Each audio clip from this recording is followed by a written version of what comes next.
Hello everyone, how are you all? All good? We are starting with a fresh chapter, Value of Supply. Value of Supply में आप क्या सीखते हैं कि किस वैल्यू पे जीएसटी लगेगी, टैक्सेबल वैल्यू क्या है. इन 90% ऑफ द केसेस जो वैल्यू ऑफ सप्लाई होती है वो होती है ट्रांजैक्शन वैल्यू. जिस रेट पे हम ट्रांजैक्शन करते हैं, मान लीजिए मेरी जीएसटी कोर्स की फीस है 10,000 रुपए.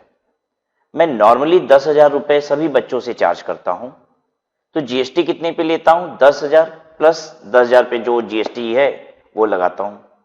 18% हालांकि कोचिंग सर्विसेज पे जीएसटी है, तो 1,800 रुपए जीएसटी बन जाता है 10,000 रुपए पे. लेकिन अगर एक बच्चे से मैंने क्या किया, 10,000 की बजाय से 2,000 रुपए लिए, तो फीस तो मैंने 2,000 रुपए ली 10,000 की जगह पे. जीएसटी सरकार को कितनी चाहिए? जीएसटी सरकार को 10,000 का 18% चाहिए या 2,000 का 18%? तो आंसर है 2,000 का 18% जीएसटी भी लगेगा. ट्रांजैक्शन वैल्यू ही क्या होती है? Value of supply. मैंने जितने में ट्रांजैक्शन किया वो वैल्यू ऑफ सप्लाई है. एक पर्टिकुलर गुड्स मैंने मिस्टर एक्स को दिया 500 रुपए का, मिस्टर वाई को सेम गुड्स दिया मैंने 800 रुपए का, तो मिस्टर एक्स से मैं 500 पे जीएसटी लगाऊंगा और मिस्टर वाई से 800 पे जीएसटी लगाऊंगा. तो जो ट्रांजैक्शन वैल्यू होती है वही क्या होती है? Value of supply. लेकिन बहुत सारे केसेस में ट्रांजैक्शन वैल्यू होती ही नहीं है. क्या ये बात आपको पता है कि बहुत सारे केसेस में ट्रांजैक्शन वैल्यू ही नहीं होती है? तो आपको याद दिला दूं, शेड्यूल 1 आपने पढ़ा था, जहां पे ये पढ़ा था कि supply without consideration is also called supply. बिना पैसे लिए भी आपने सप्लाई की है तो भी सप्लाई है. वो 4 केसेस थे वहां पे. तो अगर मैंने कंसिडरेशन लिया ही नहीं तो ट्रांजैक्शन वैल्यू तो है ही नहीं. तो अब जीएसटी कितने पे लगेगा?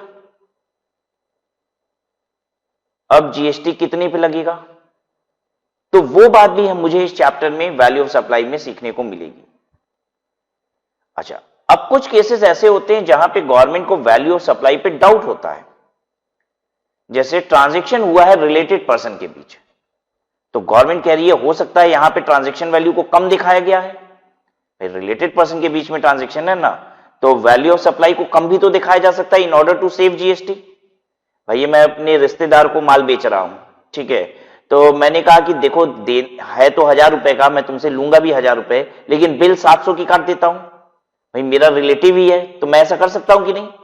उसको भी समझा दिया, देख अगर 700 की बिल काटूंगा तो जीएसटी 700 पे लगेगा, 1,000 की काटी तो 1,000 पे लग जाएगा, तो जीएसटी बच जाएगा, और बाकी 300 रुपए ऊपर से ले लूंगा तुझसे बिना बिल के.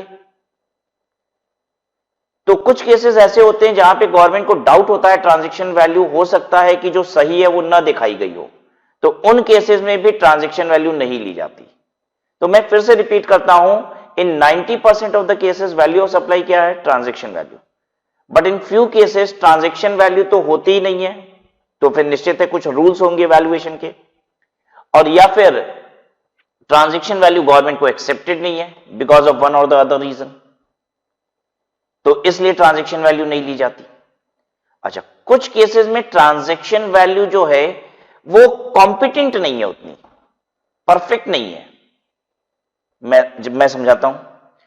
मैंने एक नया मोबाइल खरीदा 8,000 रुपए में, 8,000 रुपए देके मैंने एक नया मोबाइल खरीदा, लेकिन पूरी बात ध्यान से सुनिए, मैंने साथ में एक पुराना मोबाइल भी दिया था. तो क्या नया मोबाइल 8,000 का है? मैंने नया मोबाइल लिया, कितना दिया? 8,000. लेकिन ध्यान से सुनिए, मैंने 8,000 रुपए के साथ साथ एक पुराना मोबाइल भी दिया. तो क्या आप नए मोबाइल की वैल्यू ऑफ सप्लाई 8,000 कह सकते हैं? नहीं, मैंने तो साथ में पुराना मोबाइल भी दिया है, तो वैल्यू ऑफ सप्लाई तो यानी कुछ अधिक है उसकी. तो अब यहां पे भी गवर्नमेंट वैल्यूएशन रूल्स बताएगी. आई होप क्लियर है आपको. चलिए लॉ शुरू करते हैं पढ़ना. The provisions of valuation of taxable supply is although contained in the CGST Act. जो वैल्यूएशन के प्रोविजंस हैं वो कहां पे दिए गए हैं? CGST एक्ट में दिए गए हैं. However, the valuation method provided applies to UTGST, SGST and IGST also. लेकिन सेम मेथड अप्लाई कहां पे करेंगे? IGST में भी करेंगे, UTGST में भी और SGST में भी. सेक्शन 15 बताता है आपको वैल्यू ऑफ टैक्सेबल सप्लाई, और सेक्शन 15 में देखिए क्या है?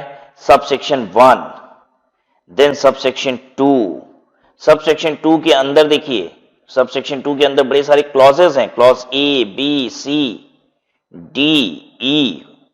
देन सबसेक्शन 3 के अंदर clause A, clause B, then subsection 4, 5। वाह, बहुत कुछ है। ठीक है, तो इन सभी को मुझे पढ़ना है और मैंने डिवाइड इसको इसलिए किया है ताकि आप बहुत आराम से समझ पाएं कि किस सबसेक्शन में कौन सी बात कही गई है। तो will start with section 15 subsection 1। The value of supply of goods और services of both shall be transaction value. कहता है value of supply goods and services का क्या होगा? ट्रांजैक्शन वैल्यू होगा। जिस रेट पे आप ट्रांजैक्शन करते हैं, अगर आप किसी को 200 रुपए में माल देते हैं तो 200 पे जीएसटी लगाइए, वही माल किसी और को 300 रुपए में देते हैं तो आप 300 रुपए पे जीएसटी लगाइए। Transaction value value of supply होगा, which is the price actually paid or payable for the said supply of goods or services or both, where the supplier and recipient of supply are not related। लेकिन कब हम मानेंगे transaction value? जब कहता है supplier और recipient unrelated है, they are not related. क्योंकि अगर रिलेटेड है सप्लायर और रेसिपेंट तो गवर्नमेंट कह रही है तब तो ट्रांजैक्शन वैल्यू तुम लोग कम भी दिखा सकते हो, राइट? वहां तो प्लानिंग हो सकती है ना। तो गवर्नमेंट कह रही है अगर रिलेटेड नहीं है, माल देने वाला माल लेने वाला अगर रिलेटेड नहीं है तो हम ट्रांजैक्शन वैल्यू मान लेंगे। और एक बात और, and the price is the sole consideration. और जो प्राइस आपने पे की है इज द ओनली कंसिडरेशन। आप साथ में कुछ नहीं दे रहे हो। मतलब मैंने मोबाइल लिया और 10,000 रुपए दिए, देने वाले लेने वाले में कोई संबंध नहीं है, और मैंने 10,000 रुपए के अलावा कुछ नहीं दिया है, और मैंने 10,000 के अलावा भी कुछ नहीं दिया है। हम लोग नॉन रिलेटेड हैं, और मैंने जो प्राइस है उसके अलावा कुछ नहीं दिया, मतलब बदले में पुराना मोबाइल नहीं दिया है, कुछ भी और सामान नहीं दिया है। कंसिडरेशन क्या है? सिर्फ प्राइस। तो ऐसे केस में ट्रांजैक्शन वैल्यू मान लिया जाता है। तो अगर मैं सेक्शन 15 सबसेक्शन 1 को लिखना चाहूं तो पता है कैसे लिखूंगा? देखिए मैं लिखता हूं आपके लिए। We are doing chapter value of supply, और देखिए कैसे लिखा मैंने। Value of supply is equal to transaction value. Transaction value होगा कब होगा? अगर if supplier and recipient are not related. Number 1 ये होना चाहिए। नंबर 2, दूसरी बात क्या होनी चाहिए? दोनों में कोई संबंध नहीं होना चाहिए। दूसरी बात, price is the sole consideration.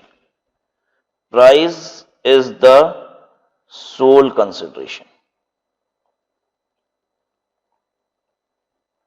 अगर ये दोनों कंडीशन सेटिस्फाई होती है, ये बोथ कंडीशन सेटिस्फाई होगी, बोथ कंडीशन सेटिस्फाई,